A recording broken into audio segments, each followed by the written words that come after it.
तो last episode में हमने देखा था कि मार्कस अब सीधे अपने अजूता स्वॉर्ड को निकालते हुए इन दोनों के ऊपर अटैक करने के लिए बढ़ जाता है, जिसे देखकर इन दोनों के साथ साथ इस पादरी के भी पसीने छूट जाते हैं और अब मार्कस इन दोनों को मारने ही वाला होता है। मगर तभी यहाँ पे मिकी एंट्री मारते हुए मार्कस को रोक लेता है और फिर मार्कस को देखते हुए कहता है कि अच्छा तो तुम भी अब हम में से एक बन चुके हो, चलो अच्छा है, मुझे अब कंपनी देने के लिए एक दोस्त मिल गया। तब मार्कस कहता है कि हट जाओ मेरे रास्ते से वरना तुम भी मरोगे, जिस पर मिकी इन दोनों से कहता है कि जितनी जल्दी हो सके यहाँ से भाग लो वरना तुम लोगों को देख के इसका रेज और ज्यादा बढ़ जाएगा।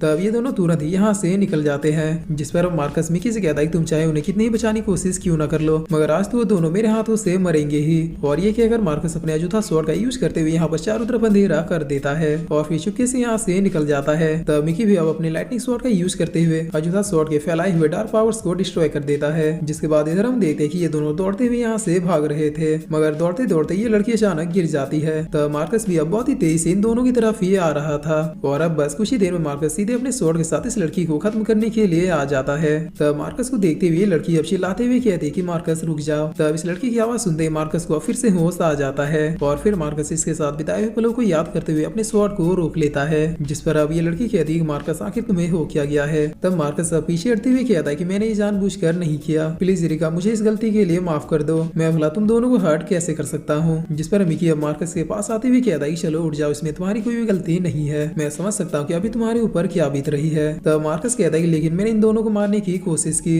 इसका मतलब क्या अब मैं एक मॉन्स्टर बन चुका हूँ। जिस पर मिकी कहता है कि डरो मत, तुम वापिस से पहले जैसे थे वैसे हो जाओगे मगर उसके लिए पहले तुम्हें मेरे साथ सिसोदिया चलना पड़ेगा। तब मार्कस कहता है कि सिसोदिया भला ये कौन सी जगह है। जिस पर मिकी कहता है कि ऐसी जगह जहाँ पे हमारे जैसे लोग बिलोंग करते हैं। और अब सीन चेंज होता है और हम तसुमी को देखते हैं जो उस लेडी के लाए हुए वेपन को खोल के देखने लगता है और फिर देखते हुए कहता है कि ये तो ड्रैगन स्पेयर है, वही ड्रैगन स्पेयर जिससे इसके ओनर ने अपनी प्रेमिका और उसके हस्बैंड को खत्म किया था। और फिर तसुमी इस वेपन को बहुत ही क्रीपी तरीके से चाटते हुए कहता है कि अब मैं भी इसी वेपन से गाय और सयाका को खत्म करूंगा। और इतना कहते ये स्पेयर अपने आप ही तसुमी के बॉडी में अब्सॉर्ब हो जाता है, जिसके बाद तसुमी पागलों की तरह हंसना शुरू कर देता है। और अब इधर मिकी और मार्कस को देखते हैं जो कि सिसोदिया जा रहे थे, जिस पर अब मार्कस पूछता है कि आखिर ये सिसोदिया है क्या। तब मिकी मार्कस को सिसोदिया के बारे में बताते हुए कहता है कि वो एक ऐसी संस्थान है जहाँ पर हमारे जैसे लोग को आइसोलेट करके रखा जाता है। जिस पर मार्कस कहता है कि आइसोलेट से तुम्हारा क्या मतलब है। तब मिकी कहता है कि जो भी ह्यूमन इन लेजेंडरी वेपन्स के कांटेक्ट में आता है वो धीरे धीरे अंत में एक भूस्मा बन जाता है, यानी वो वेपन उस पर्सन को पूरी तरीके से भ्रष्ट कर देता है। और अगर एक बार कोई पर्सन भूस्मा बन गया तो फिर उसे वापस ह्यूमन फॉर्म में लाना इम्पॉसिबल है। जिसके बाद उस भूस्मा का काम सिर्फ लोगों को मारना है। और इन सारी चीजों से बचने के लिए हम जैसे लोगों को सिसोदिया में कई सालों तक आइसोलेट करके सुला दिया जाता है ताकि इन वेपन के इविल पावर हमारे ऊपर हावी ना हो सके और जरूरत पड़ने पे हम ही दूसरों की हेल्प कर सके। जिसके बाद अब सीन चेंज होता है और हम गाय को देखते हैं जो कि अपने काम में बिजी था मगर तभी गाय के ऊपर कोई अटैक करता है, जिसकी वजह से गाय थोड़ी दूर आके गिर जाता है। तब हम देखते हैं कि ये पर्सन और कोई नहीं बल्कि तसुमी था जो पूरी तरीके से स्पेयर के कंट्रोल में आने लगा था। और फिर तसुमी एक बहुत ही ड्रामा लुक देते हुए कहता है कि गाय आज तुम मरोगे। जिस पर तभी यहाँ पे सायका भी दौड़ के आ जाती है और आते हुए तसुमी के ये सब बंद करने के लिए कहती है मगर तभी तसुमी सायका की और भी बहुत ही डरावनी तरीके से देखता है और देखते हुए कहता है कि चिंता मत करो, इसके बाद तुम्हारा ही नंबर है। तब तसुमी के इतने डरावने फेस को देखते सायका बेहोश हो जाती है। जिस पर अब तसुमी गाय से कहता है कि गाय क्या तुम रेडी हो। और ये कहकर तसुमी सीधे गाय के ऊपर अपने स्पेयर से अटैक कर देता है, जिससे गाय अपने सिरी वाले हैंड से डॉज कर लेता है।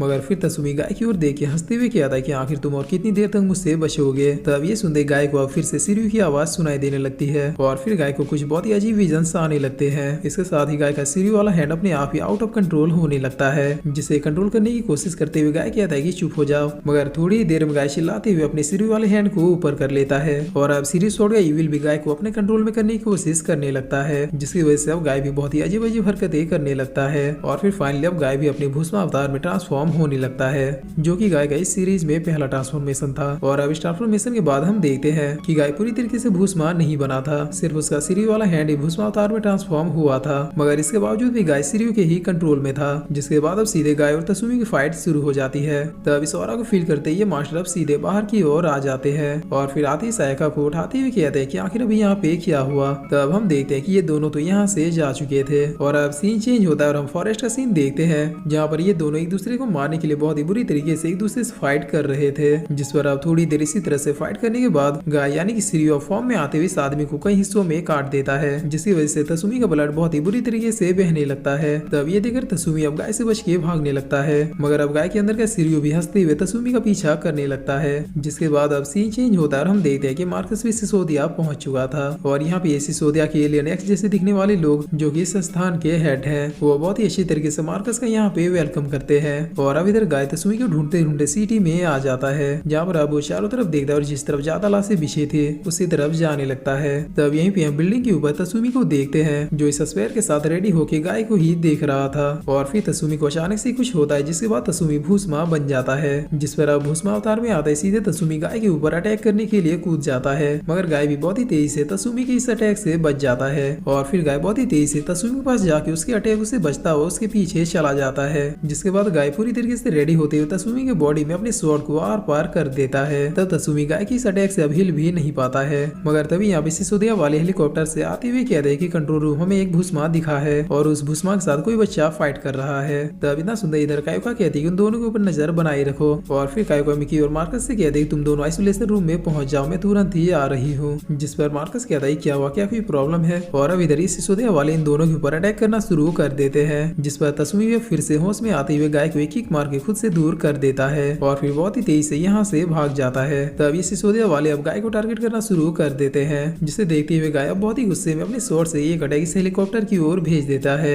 जिसके लगते ये हेलीकॉप्टर अब तुरंत ही क्रैश होकर नीचे गिर जाता है। और अब इधर कायोका गाय को देखते हुए कहते हैं कि आखिर ये है क्या, ना तो ये बच्चा पूरी तरीके से भूस्मा है और ना ही पूरी तरीके से ह्यूमन। ये केस तो सिसोदिया के लिए भी बिल्कुल नहीं है। तब यही का एक आदमी कहता है कि मैडम क्या हम इस केस को भी सॉल्व करने के लिए मिकी की हेल्प लेंगे। जिस पर कायोका स्माइल करते हुए कहती है कि नहीं, ये केस मिकी सॉल्व नहीं कर पाएगा, अब हमें उसे वापस जगाना ही होगा। तब इधर हम गाय को देखते हैं जो फिर से वापस अपने घर लौट रहा था और यहाँ पे सायका भी गाय का ही वेट कर रही थी, जिस पर तभी गाय आके गेट के पास बेहोश हो जाता है। तब सायका तुरंत ही दौड़ के गाय के पास जाती है और अपने फादर को आवाज देती है, जिस पर ये मास्टर तुरंत यहाँ पे आते हुए कहते हैं कि आखिर इसे क्या हुआ। और अब ये आर्म अपने आप ही गाय के गले को दबाना शुरू कर देता है। तब ये देखकर सायका कहती है कि गाय आखिर तुम ये क्या कर रहे हो। जिस पर ये मास्टर आते हुए गाय के गले से इस हाथ को छुड़ाने लगते हैं। तब सायका पूछते कि फादर आखिर सैंड को हो क्या गया है। जिस पर ये मास्टर कहते हैं कि मेरे ख्याल से सिरियो अब पागल हो रहा है, इसका इविल रेज गाय के सोल को पूरी तरीके से कैप्चर करने की कोशिश कर रहा है। जिसके बाद अब सीन चेंज होता है और हम देखते हैं कि जनरल म्यूरा एक प्रिजन में आए हुए थे और यहाँ की गार्ड जनरल म्यूरा के ऊपर गन तनते हुए कहते हैं कि पीछे हट जाइए वरना मजबूरन हमें आपके ऊपर गोलियां चलानी होगी। तब जनरल म्यूरा कहते हैं कि इसका मतलब तुम लोगों को अभी भी लगता है कि मैं जनरल म्यूरा ही हूँ, मगर ये कितने अफसोस की बात है कि ये जानने के बाद कि मैं कौन हूँ तुम में से कोई भी जिंदा नहीं बचेगा। और इतना कि जनरल म्यूरा अपने डीमन स्वॉर्ड को बाहर निकाल लेते हैं।